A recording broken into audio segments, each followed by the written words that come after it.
people are saying Islam needs to change its opinion on. One of them is hijab. And that term hijab, guess what? It's not in any of these 3 verses. In fact, it's nowhere in the Quran directly meaning a woman's veil. So with regards to the hijab, like we always say, our source is the Quran and Sunnah.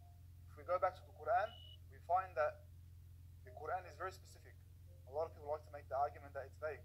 These verses were left intentionally vague. But with regards to the hijab, it's specific.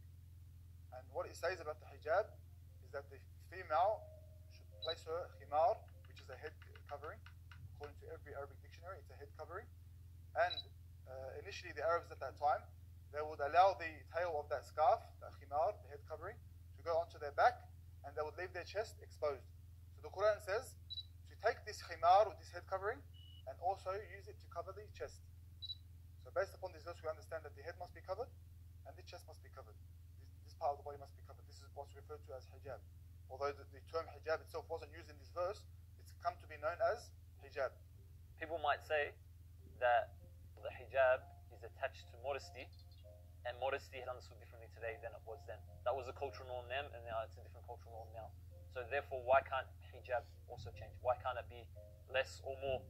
A woman could choose for herself how to dress according to her specific culture and the progression of time. Obviously, we understand that the reason for this is modesty, that the female should be modest. But our understanding of what is modest is according to how Allah Azza wa Jal in the Quran and Sunnah has taught us to be modest.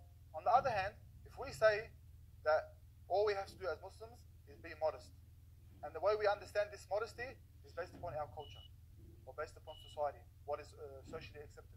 If we say this, really what we're saying is everything is allowed, because certain societies say culturally that the female should cover their whole body, and then other societies on the other side of the spectrum, they say that the female can almost uncover her entire body, besides a few small areas, by saying that the ruling is based upon modesty, and we are allowed to understand modesty based upon certain culture or certain societies.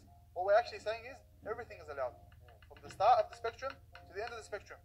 So you're not actually giving a ruling. You're not actually saying what should be allowed.